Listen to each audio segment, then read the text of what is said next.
有隻好玩嘅錶，呢隻叫司馬錶。咁司馬錶有咩好玩啊？萬師兄你唔好玩啦。係個款靚啲，有個卜鏡咁樣咯，去一去片先啦，咁樣就。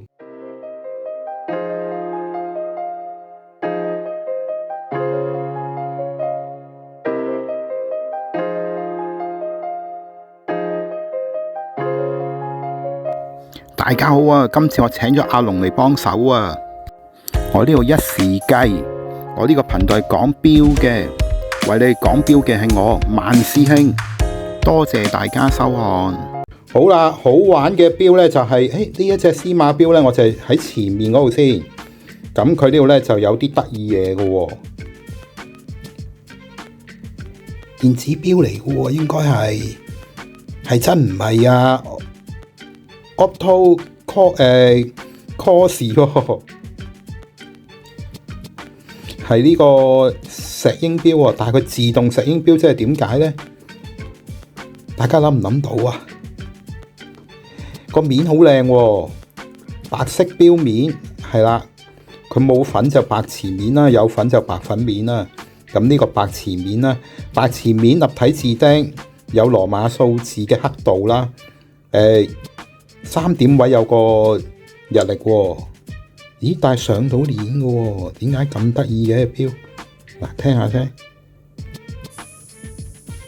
係啊，有啲上到鏈喎，係一個水晶玻璃鏡，但係睇個秒針應該都係石英錶嚟喎，萬師兄。咁你想點玩先？等我抹一抹隻錶啊！我攞塊布抹一抹隻錶先。啱做完嘢隻手多手指毛。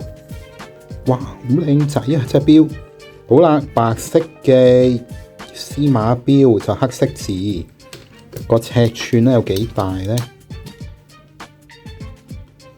？36喎，甩條甩特色錶帶嚟喎，專用喎，42喎，甩條甩厚薄咧得意啊！呢個位咧就係10，咁中間咧就應該係都係10喎。大概卜嘅喎，卜面嚟喎呢個，係啊10，我呢度係9，係啊兩邊係9，中間係10。好啦，咁咧仲有個蝴蝶帶扣啦，原裝金屬。好啦，睇翻後邊，咦？點樣石英錶啊？點睇都好似 ETA 自動錶喎，係咪咁睇咧？好啦。要開估啦，一再繼續講啲客仔嘅走啊！呢度有粒電芯，好啦，轉動一下先，係啦，冇油絲擺嘅呢隻錶，係嘛？冇油絲擺嘅呢一份咧就係瑞士嘅人動能錶啊！咁有睇一時嘅就知啦，萬師兄咧喺2年前都成日換呢啲電嘅，大家都清楚知道咧。我係玩呢啲電錶咧就好有心得嘅。好啦，擺翻清楚啲先。咁呢個錶就唔多有嘅，唔係成日有啦。咁呢個錶都有鎖把的喎，仲要單機有鎖把的，我都幾中意。佢比精工好啲，精工咧就冇得手動上電啊。咩叫手動上電？上鏈佢上電啦，即係佢可以用個手嚟叉電啦，係啦，好蒙啊！好啦，放到好大，有個自用舵咁，但係我睇個版路咧，純粹睇個版路咧就應該係 ETA 嚟嘅，但係佢就冇寫，係啊，因為我見到佢有嗰兩個勾住嗰隻錶面啊，我縮翻細先。好啦，咁樣就容易睇啲。好啦，咁呢隻錶咧就都好得意啊！咁呢個 model 咧就叫做 Opto Course 2000啦。咁大家如果有興趣，可以上網揾呢個資料啦。咁呢隻錶好唔好睇咧？上一上手先。嗱，隻錶好幼嘅咋，隻手又好幼先戴到，我都係勉強戴到。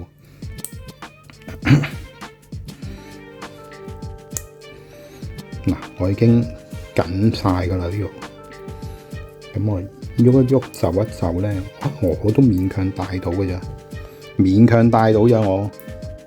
嗱，呢隻錶好彎啦，瑞士人動能。好啦，定點推介司馬錶，一時計，頻道講錶，我萬師兄，鍾意條片俾 like、share 同埋留言啊，訂閱同埋撳鐘仔啊，咁你就會成日睇到啲古靈精怪錶啦，可以。好啦，我呢度一時計啊，我呢個頻道講錶噶，會有維修錶同埋會有手錶分享，亦都有手錶推介介紹，亦都會有手錶資訊啦。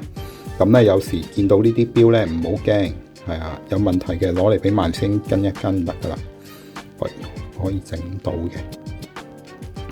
好啦，上翻鎖把先。好啦，睇下有冇人中意佢啦，中意佢咧就自己 WhatsApp 我啦。係啦，留意啊，條錶帶短啊，如果你手操咧係冇得搞嘅，呢條帶係一體連成嘅，呢條帶應該比較難搞啲，換唔到皮帶噶啦。留意啊，15.8 cm 啦，理想嘅手腕。拜拜。